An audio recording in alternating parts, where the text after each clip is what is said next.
मैं जो आग लगे कैसे कै बुझाई है। कहते बाहर अग लगे पानी दे विच जाके बुझा लईदी है, जे पानी विच ही लग जावे फिर किथे जाके शांत होवेगा। बाहर से भाग ओट लीजियत कोट गढ़ गढ़ में जो लूट लीजै कहो कत जाइए। चोरन के त्रास ते जाएगा है शरण नरेंद मारे जो महीपत जियो कैसे कह बचाइए। माया डर डरपत हार गुरुद्वारे जावे तहां जो माया व्यापै कहो कत ठहराइए। कहते गुरुद्वारे आके भी जिसका मन शांत नहीं ना होया, इसका मतलब है भी गुरुद्वारे आउण दी जाच नहीं आई भी किवें आईदा है। जिन्हां नूं झुकना आ जाता है, जिन्हां नूं गुरु दी चरण शरण दे विच पैना आ जाता है, झोलियां भर के लै जाते हैं। सिख मत दी ही गल नहीं, अन मत वाले भी आउंदे हन, माला माल हो के इत्थों जाते हैं। भगत रविदास जी ये रहाऊ दीआं पंक्तियां दे विच दस रहे हैं कि जिहड़ा ये रस है ना, जद किसी नूं परमात्मा दे नाम दा रस प्राप्त हो जाता है फिर सारे रस भुल जाते हैं, सारे रस फिर फिक्के पै जाते हैं। मन रत्ता गोविंद संग सच भोजन जोड़े प्रीत लगी हर नाम स्यों ए हस्ती घोड़े। आठ पहर खुशियां घनी ध्याए मुख ना मोड़े ढाडी दर प्रभ मंगना दर कदे ना छोड़े। ये जिहड़े तुरिया अवस्था दे विच पहुंच जाते हैं, ਜਿਹੜੇ चौथी भूमिका दे विच पहुंच जाते हैं, उन्हां दी गल भगत रविदास जी दस रहे हैं। ਜਿਹੜੇ ਭਜਨਾਨੰਦ ਜਿਹੜੇ ਬ੍ਰਹਮਾਨੰਦ ਦੇ ਵਿੱਚ ਗਿਆਨਾਨੰਦ ਦੇ ਵਿੱਚ ਪਹੁੰਚ ਜਾਂਦੇ ਹਨ, ਭਗਤ ਜੀ ਉਹਨਾਂ ਦੀ ਗੱਲ ਦੱਸ ਰਹੇ ਹਨ ਕਿ ਫਿਰ ਉਹਨਾਂ ਦੀ ਦ੍ਰਿਸ਼ਟੀ ਦੇ ਵਿੱਚ ਸਾਰੇ ਰਸ ਫਿੱਕੇ ਪੈ ਜਾਂਦੇ ਹਨ। हर नाम हमारा भोजन 36 प्रकार जित खाया हमको तृप्त पई। जिस नाम नूं चख के जिस नाम दा रस प्राप्त करके फिर वो तृप्त हो जाते हैं, संतुष्ट हो जाते हैं, टिक जाते हैं। तो भगत रविदास जी ने रहाऊ दीआं पंक्तियां दे विच दस रहे हैं कि हे प्रभु असीं जीवां नूं जिग्यासु रूप हो के दस रहे हैं। जिन्हां दी महिमा धन श्री गुरु अर्जन देव महाराज जी ने कीती है कि रविदास ढवंता ढोर नीत तिन त्यागी माया। प्रगट होआ साध संग हर दर्शन पाया। इत्थे त्यागण दा भाव हुंदा है कि लोभ दा त्याग कर देना। धार्मिक जगत दे विच लोड़ दा त्याग करन दी गल नहीं कही गई भी अपनी लोड़ दा त्याग कर दिओ, क्योंकि लोड़ दी पूर्ति हो सकती है, लोभ की पूर्ति नहीं हो सकती। कबीर साहब जी भी दसदे हर ना कि हे प्रभु ये जो मैं कपड़ा मांग रहा हाँ, जो मैं ये भोजन मांग रहा हाँ, जो ये लोड़ां दी गल कर रहा हाँ, ये ना समझो भी मैं लोभ करके मांग रहा हाँ, ये मेरे जीवन दियां लोड़ां हन। मैं ना ही कीता लब्बो एक नाओ तेरा मैं फब्बो। मैं कोई लाभ नहीं कर रहा, लोभवश हो के नहीं मांग रहा। लोड़ां दी पूर्ति कीती जा सकती है। कल ही भगत धन्ना जी का जन्म दिहाड़ा संगतां ने मनाया है ना, उन्हां दे भी अमृतमयी बचन हन। गोपाल तेरा यारता जो जन तुमरी भगत करंते तिनके काज सवारता। दाल सीधा मांगो घियो हमरा खुशी करे नित जियो। ਪਨੀਆਂ ਸ਼ਾਦਨ ਨੀਕਾ, ਅਨਾਜ ਮੰਗੋ ਸਤ ਸੀਕਾ, ਗਊ ਭੈਸ ਮੰਗੋ ਲਾਵੇਰੀ, ਇੱਕ ਤਾਜਨ ਤੁਰੀ ਚੰਗੇਰੀ, ਘਰ ਕੀ ਗੀਹਨ ਚੰਗੀ, ਜਨ ਧੰਨਾ ਲੇਵੈ ਮੰਗੀ। ਔਰ ਸਾਧ ਸੰਗਤ ਜੀ ਜੇ ਗਹਿਰਾਈ ਦੇ ਨਾਲ ਦੇਖਿਆ ਜਾਵੇ ਤਾਂ ਹਰ ਇੱਕ ਦੀਆਂ ਲੋੜਾਂ ਇੱਕ ਸਮਾਨ ਨਹੀਂ ਹੁੰਦੀਆਂ। ਕਿਸੇ ਜੀਵ ਦਾ ਥੋੜੀਆਂ ਲੋੜਾਂ ਦੇ ਨਾਲ ਸਰ ਸਕਦਾ ਹੈ, ਕਿਸੇ ਜੀਵ ਦਾ ਹੋਰ ਥੋੜੀਆਂ ਲੋੜਾਂ ਦੇ ਨਾਲ ਸਰ ਸਕਦਾ ਹੈ। ਜੇ ਆਪਾਂ ਇਮਾਨਦਾਰੀ ਦੇ ਨਾਲ ਦੇਖੀਏ ਨਾ ਆਪਣੇ ਅੰਦਰ, ਫਿਰ ਪਤਾ ਚੱਲੇਗਾ ਕਿ ਵਾਕਿਆ ਹੀ ਵੀ ਇੰਨੀ ਕੁ ਲੋੜ ਦੇ ਨਾਲ ਹੀ ਸਰ ਸਕਦਾ ਹੈ। ਇਸ ਕਰਕੇ ਭਗਤਾਂ ਨੇ ਫਰਮਾਇਆ ਹੈ ਕਿ ਮੈਂ ਨਾਹੀ ਕੀਤਾ ਲੱਭੋ, ਇੱਕ ਨਾਉ ਤੇਰਾ ਮੈਂ ਫੱਬੋ। ਸੋ ਸਾਧ ਸੰਗਤ ਜੀ ਪਹਿਲੇ ਪਹਿਲ ਜਗਿਆਸੂ ਨੂੰ ਇਹਨਾਂ ਔਗਣਾਂ ਤੋਂ ਬਚਣ ਦੀ ਕੋਸ਼ਿਸ਼ ਕਰਨੀ ਚਾਹੀਦੀ ਹੈ। ਜਿਹੜੇ ਕੋਸ਼ਿਸ਼ ਕਰਦੇ ਹਨ ਫਿਰ ਮਾਲਕ ਭਾਗ ਵੀ ਲਗਾਉਂਦੇ ਹਨ। ਕਿਉਂਕਿ ਭਾਈ ਗੁਰਦਾਸ ਸਾਹਿਬ ਜੀ ਦੱਸਦੇ ਹਨ ਕਿ ਪਾਰ ਉਤਾਰੇ ਬੋਹਿ ਥਾ, ਸੋਇਨਾ ਲੋਹ ਨਾਹੀ ਇੱਕ ਰੰਗਾ, ਇਤ ਪ੍ਰਵਾਸੇ ਰਹਿਣ ਕੁਟੰਗਾ। ਜਿਹੜੇ ਬਿਲਕੁਲ ਹੀ ਕੋਸ਼ਿਸ਼ ਨਹੀਂ ਨਾ ਕਰਦੇ ਕਿ ਜਦ ਹੁਕਮ ਹੋਵੇਗਾ ਕੇਸ ਰੱਖ ਲਵਾਂਗੇ, ਜਦ ਹੁਕਮ ਹੋਵੇਗਾ ਨਸ਼ਿਆਂ ਛੱਡ ਦੇਵਾਂਗੇ, ਜਦ ਹੁਕਮ ਹੋਵੇਗਾ ਅੰਮ੍ਰਿਤ ਵੇਲੇ ਉੱਠਿਆ ਕਰਾਂਗੇ, ਹੁਕਮ ਹੋਵੇਗਾ ਬਾਣੀ ਪੜ੍ਹਿਆ ਕਰਾਂਗੇ, ਕਹਿੰਦੇ ਫਿਰ ਜੀਵਨ ਦੀ ਬਾਜੀ ਨੂੰ ਬੜੀ ਬੁਰੀ ਤਰ੍ਹਾਂ ਦੇ ਨਾਲ ਹਾਰ ਜਾਂਦੇ ਹਨ।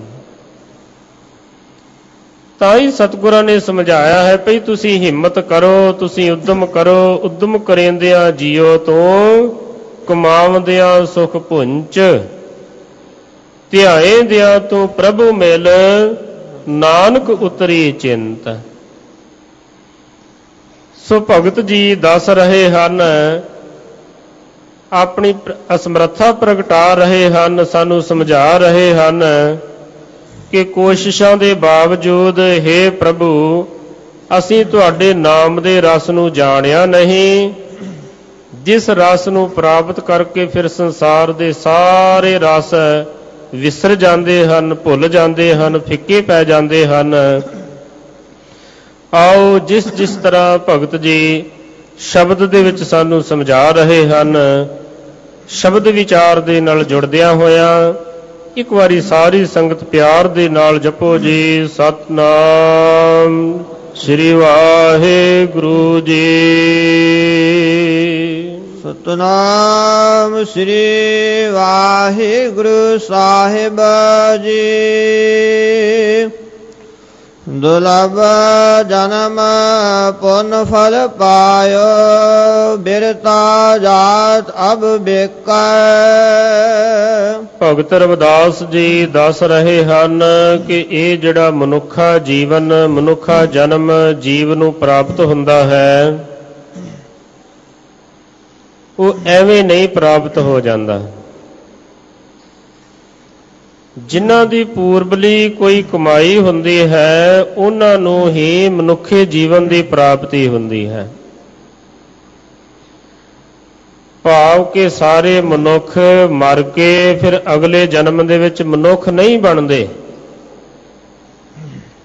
ਕਿਸੇ ਨੂੰ ਕਿਸੇ ਜੂਨੀ ਦੇ ਵਿੱਚ ਜਾਣਾ ਪੈਂਦਾ ਹੈ, ਕਿਸੇ ਨੂੰ ਕਿਸੇ ਜੂਨੀ ਦੇ ਵਿੱਚ ਭਟਕਣਾ ਪੈਂਦਾ ਹੈ, ਟੇਢੀਆਂ ਮੇਢੀਆਂ ਜੂਨੀਆਂ ਦੇ ਵਿੱਚ ਜਾਣਾ ਪੈਂਦਾ ਹੈ।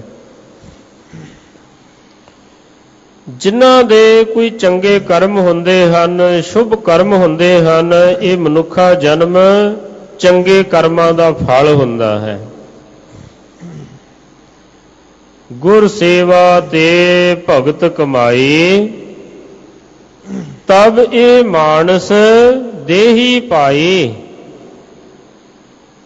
ਕਹਿੰਦੇ ਜਿਨ੍ਹਾਂ ਨੇ ਪੂਰਬਲੇ ਜਨਮ ਦੇ ਵਿੱਚ ਕੋਈ ਸੇਵਾ ਕੀਤੀ ਹੋਈ ਹੋਵੇਗੀ, ਕੋਈ ਗੁਰੂ ਦੀ ਕੋਈ ਕਮਾਈ ਕੀਤੀ ਹੋਈ ਹੋਵੇਗੀ, ਕੋਈ ਪੁੰਨ ਫਲ ਕੀਤੇ ਹੋਏ ਹੋਣਗੇ, ਫਿਰ ਇਹ ਮਨੁੱਖਾ ਜਨਮ ਸਾਨੂੰ ਮਿਲਿਆ, ਐਵੇਂ ਨਹੀਂ ਮਿਲਿਆ। ਗੁਰ ਸੇਵਾ ਤੇ ਭਗਤ ਕਮਾਈ, ਤਬ ਇਹ ਮਾਨਸ ਦੇਹੀ ਪਾਈ। ਕਹਿੰਦੇ ਬੜਾ ਅਮੋਲਕ ਹੈ ਇਹ ਮਨੁੱਖਾ ਜਨਮ, ਇਸ ਦੇਹੀ ਕੋ ਸਿਮਰੈ ਦੇਵ, ਸੋ ਦੇਹੀ ਭਜ ਹਰਿ ਕੀ ਸੇਵ। ਭਾਈ ਜਿਹੜੇ ਦੇਵ ਦੇਵਤੇ ਹਨ ਉਹ ਵੀ ਇਸ ਮਨੁੱਖਾ ਦੇਹੀ ਨੂੰ ਤਰਸਦੇ ਹਨ ਵੀ ਸਾਨੂੰ ਵੀ ਮਨੁੱਖਾ ਦੇਹੀ ਮਿਲੇ। ਉਹ ਵੀ ਆਤਮਿਕ ਤੌਰ ਤੇ ਭਰਮਦੇ ਰਹਿੰਦੇ ਹਨ। ਤਨ ਉਹਨਾਂ ਦੇ ਕੋਲ ਨਹੀਂ ਹੈਗਾ, ਸਰੀਰ ਉਹਨਾਂ ਦੇ ਕੋਲ ਨਹੀਂ ਹੈਗਾ।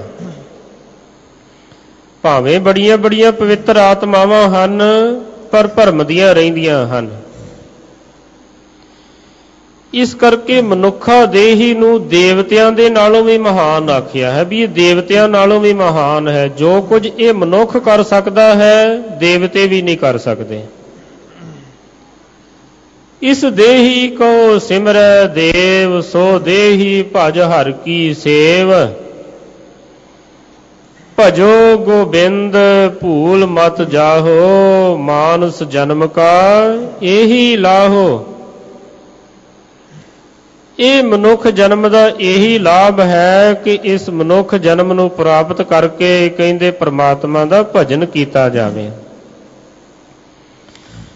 ਭਈ ਪ੍ਰਾਪਤ ਮਾਨੁਖ ਦੇਹੁਰੀਆ, ਗੋਬਿੰਦ ਮਿਲਣ ਕੀ ਇਹ ਤੇਰੀ ਬਰੀਆ। ਅਵਰ ਕਾਜ ਤੇਰਾ ਕਿਤੇ ਨਾ ਕਾਮ, ਮਿਲ ਸਾਧ ਸੰਗਤ ਭਜ ਕੇਵਲ ਨਾਮ। 184 ਜੋਨ ਸਬਾਈ, ਮਾਨਸ ਕਉ ਪ੍ਰਭ ਦੀ ਵਡਿਆਈ। ਕਹਿੰਦੇ ਭਈ ਮਨੁੱਖ ਨੂੰ ਇੰਨੀ ਵਡਿਆਈ ਦੇ ਦਿੱਤੀ, 84 ਲੱਖ ਜੋਨ ਦਾ ਸਰਦਾਰ ਬਣਾ ਦਿੱਤਾ। ਅਵਰ ਜੋਨ ਤੇਰੀ ਪਨਹਾਰੀ।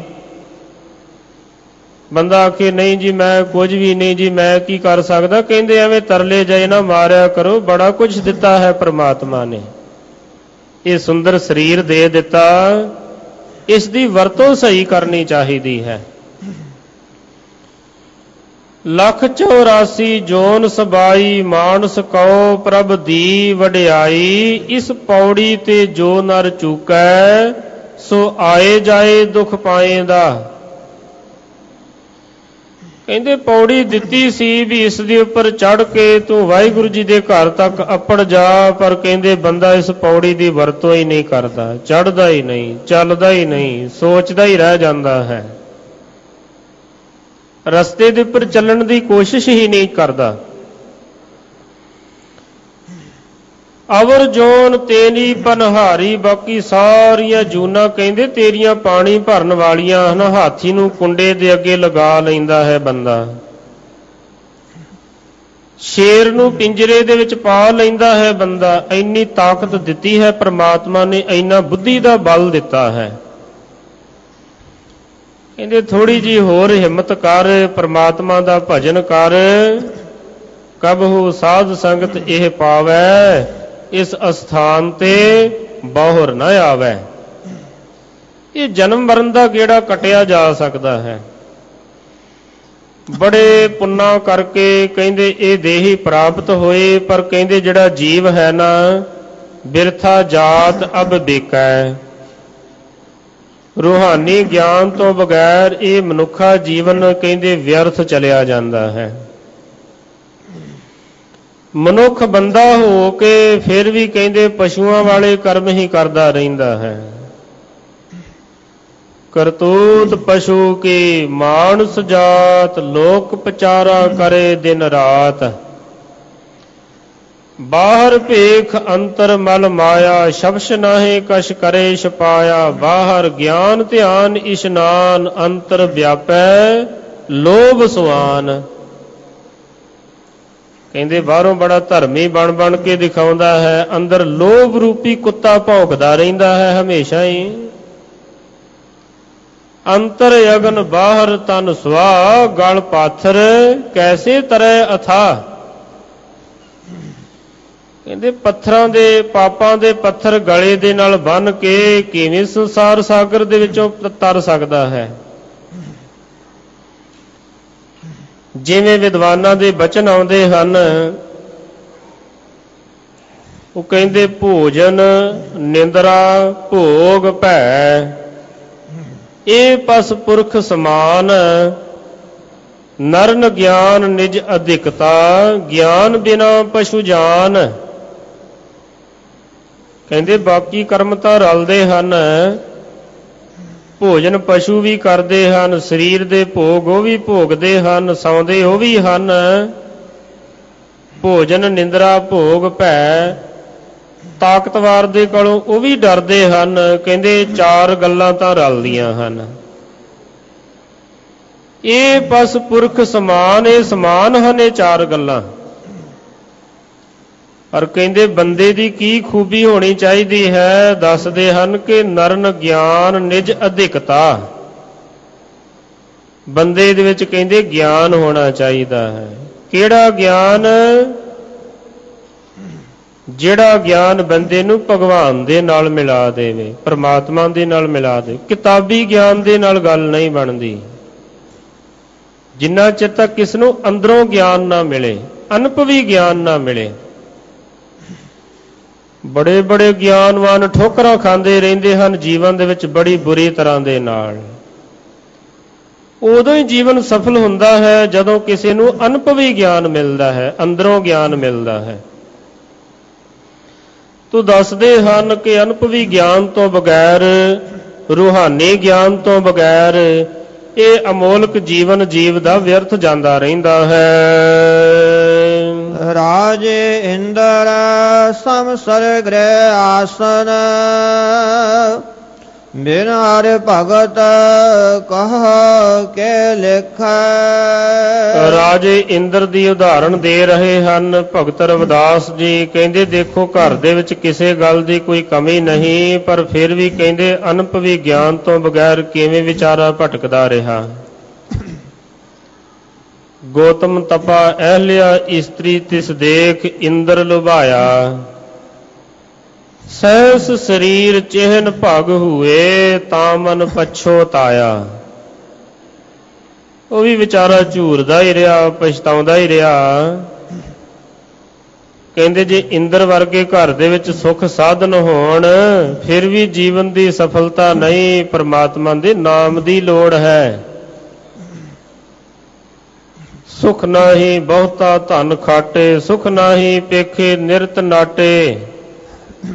ਸੁਖ ਨਾਹੀ ਬਹੁ ਦੇਸ਼ ਕਮਾਏ, ਸਰਬ ਸੁਖਾ ਹਰ ਹਰ ਗੁਣ ਗਾਏ। ਇਹ ਵਾਹਿਗੁਰੂ ਜੀ ਦੇ ਭਜਨ ਕਰਨ ਦੇ ਨਾਲ ਹੀ ਸੁਖ ਮਿਲਦਾ ਹੈ। ਜਿਵੇਂ ਸਤਿਗੁਰੂ ਜੀ ਨੇ ਗੁਰਬਾਣੀ ਦੇ ਵਿੱਚ ਦੋ ਤਰ੍ਹਾਂ ਦਾ ਜੀਵਨ ਦੱਸਿਆ ਹੈ। ਇੱਕ ਐਸੇ ਜੀਵ ਜਿਨ੍ਹਾਂ ਦੇ ਬਾਰੇ ਦੱਸਦੇ ਹਨ, ਸੁੰਦਰ ਸੇਜ ਅਨੇਕ ਸੁਖ ਰਸ ਭੋਗਣ ਪੂਰੇ, ਗ੍ਰਹਿ ਸੋਇਨ ਚੰਦਨ ਸੁਗੰਧ ਲਾਏ ਮੋਤੀ ਹੀਰੇ, ਮਨ ਇੱਛੇ ਸੁਖ ਮਾਣਦਾ ਕਿਛ ਨਾਹੇ ਵਿਸੂਰੇ। ਕਹਿੰਦੇ ਸੋ ਪ੍ਰਭ ਚੇਤਨਾ ਆਵਈ, ਵਿਸ਼ਟਾ ਕੇ ਕੀਰੇ। ਕਹਿੰਦੇ ਜੇ ਗਹਿਰਾਈ ਦੇ ਨਾਲ ਦੇਖਿਆ ਜਾਵੇ ਤਾਂ ਗੰਦਗੀ ਦੇ ਕੀੜੇ ਤੋਂ ਵੱਧ ਹੈਸੀਅਤ ਨਹੀਂ ਜਿਸ ਦੇ ਜੀਵਨ ਦੇ ਵਿੱਚ ਸੇਵਾ ਨਹੀਂ, ਜਿਸ ਦੇ ਜੀਵਨ ਦੇ ਵਿੱਚ ਪਰਮਾਤਮਾ ਦਾ ਸਿਮਰਨ ਨਹੀਂ। ਦੂਸਰੇ ਪਾਸੇ ਸਤਿਗੁਰੂ ਜੀ ਦੱਸਦੇ ਹਨ ਕਿ ਬਸਤਾ ਟੂਟੀ ਝੁੰਪੜੀ ਚੀਰ ਸਭ ਛਿੰਨਾ, ਜਾਤ ਨਾ ਪਤ ਨਾ ਆਦਰੋ ਉਦਿਆਨ ਪਰਮਿੰਨਾ, ਮਿੱਤਰ ਨ ਇਠ ਤਨ ਰੂਪਹੀਨ ਕਿਛ ਸਾਕ ਨਾ ਸਿੰਨਾ, ਰਾਜਾ ਸਗਲੀ ਸ੍ਰਿਸ਼ਟ ਕਾ ਹਰ ਨਾਮ ਮਨ ਭਿੰਨਾ, ਤਿਸਕੀ ਧੂੜ ਮਨ ਉਧਰੈ ਪ੍ਰਭ ਹੋਏ ਸੋ ਪ੍ਰਸੰਨਾ। ਕਹਿੰਦੇ ਨਾ ਕੱਪੜੇ ਚੰਗੇ ਹੋਣ, ਨਾ ਖਾਣ ਨੂੰ ਚੰਗਾ ਹੋਵੇ, ਨਾ ਰਹਿਣ ਨੂੰ ਚੰਗਾ ਹੋਵੇ, ਬਸ ਪਰਮਾਤਮਾ ਦਾ ਨਾਮ ਕੋਲ ਹੋਵੇ।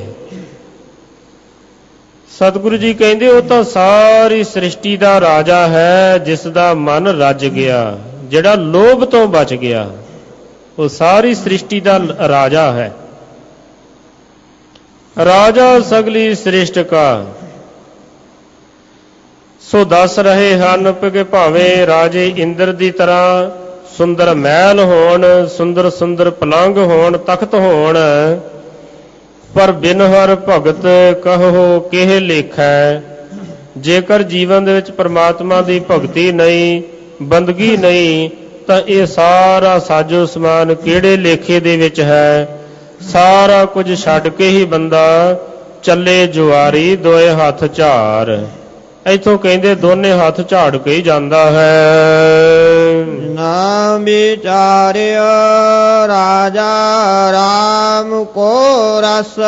ਭਗਤ ਜੀ ਫਰਮਾ ਰਹੇ ਹਨ ਕਿ ਹੇ ਵਾਹਿਗੁਰੂ ਜੀ, ਅਸੀਂ ਤੁਹਾਡੇ ਨਾਮ ਦੇ ਰਸ ਨੂੰ ਜਾਣਿਆ ਨਹੀਂ। ਜੇ ਕਿਧਰੇ ਪੂਰਨ ਤੌਰ ਤੇ ਰਾਮ ਰਸ ਮਿਲ ਜਾਂਦਾ, ਫਿਰ ਕਹਿੰਦੇ ਜਿਹੜਾ ਸੰਸਾਰ ਦਾ ਜਿਹੜਾ ਵਿਸ਼ਿਆਂ ਦਾ ਰਸ ਹੈ, ਜਿਹੜਾ ਪਦਾਰਥਾਂ ਦਾ ਰਸ ਹੈ, ਉਹ ਜੀਵਨ ਦੇ ਵਿੱਚੋਂ ਵਿਸਰ ਜਾਂਦਾ।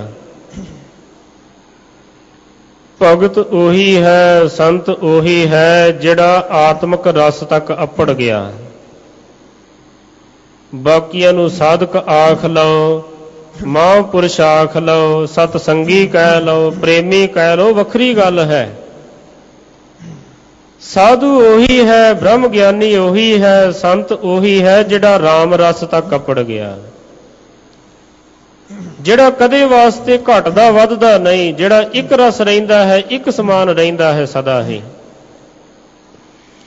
ਕਹਿੰਦੇ ਹੇ ਪ੍ਰਭੂ ਜੀ, ਅਸੀਂ ਜੀਵਾਂ ਨੇ ਤੁਹਾਡੇ ਰਾਮ ਦੇ ਰਸ ਨੂੰ ਜਾਣਿਆ ਨਹੀਂ। ਜਿਗਿਆਸੂ ਰੂਪ ਹੋ ਕੇ ਦੱਸ ਰਹੇ ਹਨ, ਜਿਹੜੇ ਹਮੇਸ਼ਾ ਹੀ ਬ੍ਰਹਮ ਰਸ ਦੇ ਵਿੱਚ ਜੀਣ ਵਾਲੇ ਹਨ। ਨਿਜਰ ਅਪਾਰ ਕੋ ਨਿਜਰ ਅਪਾਰ ਧਾਰ ਤੁਲਨਾ ਅੰਮ੍ਰਿਤ ਰਸ। ਕਹਿੰਦੇ ਅਪਿਓ ਪੀਆਵੈ ਜਾਹੇ ਤਾਹੀ ਮੈਂ ਸਮਾਈਐ। ਭਾਈ ਗੁਰਦਾਸ ਸਾਹਿਬ ਜੀ ਕਹਿੰਦੇ ਜਿਹੜਾ ਨਿਜਰ ਧਾਰ ਅਪਾਰ ਰਸ ਹੈ ਨਾ, ਉਸ ਦੀ ਧਾਰਾ ਇੱਕ ਰਸ ਵਹਿੰਦੀ ਰਹਿੰਦੀ ਹੈ। ਸੌ ਜਾਣ ਫਿਰ ਵੀ ਰਸ ਚੱਲਦਾ ਰਹਿੰਦਾ ਹੈ, ਗੱਲਾਂ ਕਰਨ ਤਾਂ ਵੀ ਰਸ ਚੱਲਦਾ ਰਹਿੰਦਾ ਹੈ, ਚੁੱਪ ਕਰ ਜਾਣ ਤਾਂ ਵੀ ਰਸ ਚੱਲਦਾ ਰਹਿੰਦਾ ਹੈ, ਕਦੇ ਵਾਸਤੇ ਵੀ ਰੁਕਦਾ ਨਹੀਂ। ਇੱਕ ਰਸ ਨਿਜਰ ਧਾਰਾ ਚੱਲਦੀ ਰਹਿੰਦੀ ਹੈ। ਸੋ ਦੱਸ ਰਹੇ ਹਨ ਜਗਿਆਸੂ ਰੂਪ ਹੋ ਕੇ ਕਿ ਮੁਕੰਮਲ ਜੀਵਨ ਉਦੋਂ ਹੀ ਬਣਦਾ ਹੈ ਜਦ ਕੋਈ ਨਿਜਰ ਧਾਰ ਤੱਕ ਅੱਪੜ ਜਾਂਦਾ ਹੈ। ਜੇ ਰਸ ਆਨ ਰਸ ਬਿਸਰ ਜਾਹੀ। ਜਿਸ ਰਸ ਨੂੰ ਪ੍ਰਾਪਤ ਕਰਕੇ ਫਿਰ ਸਾਰੇ ਸੰਸਾਰ ਦੇ ਰਸ ਵਿਸਰ ਜਾਂਦੇ ਹਨ, ਮਨ ਟਿਕ ਜਾਂਦਾ ਹੈ, ਮਨ ਸ਼ਾਂਤ ਹੋ ਜਾਂਦਾ ਹੈ, ਮਨ ਦੇ ਵਿੱਚੋਂ ਸਾਰੀ ਭਟਕਣਾ ਮੁੱਕ ਜਾਂਦੀ ਹੈ। ਵਿਸ਼ਰਾਮ ਦੇ ਕੇ ਸਮਝਾਉਂਦੇ ਹਨ, ਜਾਣਿਆ ਜਾਣ ਭਏ ਹਮ ਬਾਵਰ। ਕਹਿੰਦੇ ਜਿਹੜੀ ਇਹ ਬਾਹਰ ਦੀ ਜਾਣਕਾਰੀ ਹੈ ਨਾ ਕਿ ਬਹੁਤੀ ਨਾ ਕਾਫੀ ਹੈ, ਕੋਈ ਬਹੁਤੀ ਇਸ ਦੀ ਮਹਾਨਤਾ ਨਹੀਂ। ਇਸ ਨੂੰ ਜਾਣਦਿਆਂ ਹੋਇਆਂ ਫਿਰ ਵੀ ਬੰਦਾ ਅਣਜਾਣ ਹੀ ਬਣਿਆ ਰਹਿੰਦਾ ਹੈ। ਜੇ ਕਿਧਰੇ ਬਾਹਰ ਦੀ ਜਾਣਕਾਰੀ ਦੇ ਨਾਲ ਵਾਹਿਗੁਰੂ ਜੀ ਦੇ ਨਾਮ ਦੀ ਰਸ ਦੀ ਪ੍ਰਾਪਤੀ ਹੋ ਜਾਂਦੀ, ਜਿੰਨੇ ਵਿਦਵਾਨ ਹਨ, ਜਿੰਨੇ ਪੜ੍ਹੇ ਲਿਖੇ ਹਨ, ਸਾਰੇ ਬ੍ਰਹਮ ਗਿਆਨੀ ਹੋ ਜਾਂਦੇ। ਕਹਿੰਦੇ ਇਸ ਤਰ੍ਹਾਂ ਨਹੀਂ ਹੁੰਦਾ।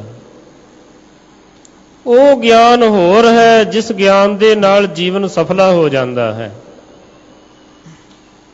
ਇਹ ਜਾਣਕਾਰੀ ਨਾ ਕਾਫੀ ਹੈ, ਕੋਈ ਬਹੁਤੀ ਜ਼ਿਆਦਾ ਨਹੀਂ, ਜੀਵਨ ਨੂੰ ਸਫਲਾ ਬਣਾਉਣ ਵਾਲੀ ਨਹੀਂ। ਸਤਿਗੁਰੂ ਜੀ ਕਹਿੰਦੇ ਜਾਲ ਮੋਹ ਕਸ ਮਸ ਕਰ, ਮਤ ਕਾਗਦ ਕਰ ਸਾਰ, ਭਾਉ ਕਲਮ ਕਰ ਚਿੱਤ ਲਿਖਾਰੀ, ਗੁਰ ਪੁੱਛ ਲਿਖ ਵਿਚਾਰ। ਲਿਖ ਨਾਮ ਸਾ ਲਾਹ ਲਿਖ, ਲਿਖ ਅੰਤ ਨਾ ਪਾਰਾਵਾਰ। ਬਾਬਾ ਇਹ ਲੇਖਾ ਲਿਖ ਜਾਣ, ਜਿੱਥੇ ਲੇਖਾ ਮੰਗੀਏ ਤਿੱਥੇ ਹੋਏ ਸੱਚਾ ਨਿਸ਼ਾਨ। ਫਿਰ ਭਗਤਾਂ ਦੇ ਜਿਵੇਂ ਬਚਨ ਆਉਂਦੇ ਹਨ, ਫਰੀਦਾ ਮਨ ਜਾਣਤ ਸਭ ਬਾਤ, ਜਾਣਤ ਹੀ ਔਗਣ ਕਰੇ ਕਾਹੇ ਕੀ ਕੁਸ਼ਲਾਤ। ਹਾਸ ਦੀਪ ਕੂਏ ਪਰੇ, ਹੱਥ ਦੇ ਵਿੱਚ ਦੀਵਾ ਹੈ ਫਿਰ ਵੀ ਖੂਹ ਦੇ ਵਿੱਚ ਡਿੱਗਦਾ ਹੈ, ਕਿਉਂਕਿ ਇਹ ਜਾਣਕਾਰੀ ਕੋਈ ਬਹੁਤੀ ਮਹਾਨ ਨਹੀਂ। ਕਿਤਾਬੀ ਜਾਣਕਾਰੀ, ਬਾਹਰੀ ਗਿਆਨ ਜਿਹੜੀ ਜਾਣਕਾਰੀ ਹੈ। ਜੀਵਨ ਸਫਲ ਉਦੋਂ ਹੀ ਹੁੰਦਾ ਹੈ ਜਦ ਕਿਸੇ ਨੂੰ ਅਨੁਭਵੀ ਗਿਆਨ ਦੀ ਪ੍ਰਾਪਤੀ ਹੁੰਦੀ ਹੈ। ਸੋਚਿਆ ਸੋਚ ਦਿਵਸ ਜਾਹੀ। ਕਹਿੰਦੇ ਕਦੇ ਚੰਗੀਆਂ ਸੋਚਾਂ, ਕਦੇ ਮੰਦੀਆਂ ਸੋਚਾਂ ਚੱਲਦੀਆਂ ਰਹਿੰਦੀਆਂ ਹਨ। ਨਿਰਾਪੁਰਾ ਸੋਚਣ ਦੇ ਨਾਲ ਗੱਲ ਨਹੀਂ ਬਣਦੀ, ਕਰਨ ਦੇ ਨਾਲ ਗੱਲ ਬਣਦੀ ਹੈ।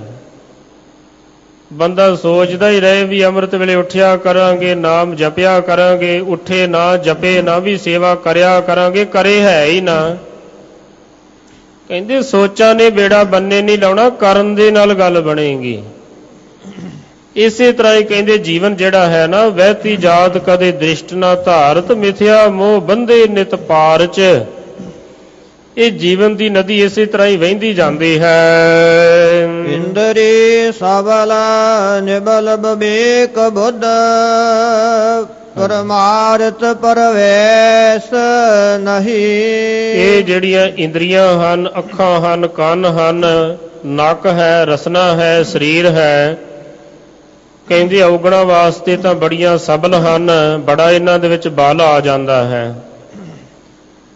ਪਰ ਕਹਿੰਦੇ ਜਿਹੜੀ ਵਿਵੇਕ ਬੁੱਧੀ ਹੈ ਨਾ, ਉਸ ਵਾਸਤੇ ਬਿਲਕੁਲ ਨਿਕੰਮੀਆਂ ਸਾਬਤ ਹੁੰਦੀਆਂ ਹਨ। ਗੁਰੂ ਦੇ ਦਰਸ਼ਨ ਕਰ ਸਕਣ, ਇਹਨਾਂ ਦੇ ਵਿੱਚ ਤਾਬ ਨਹੀਂ।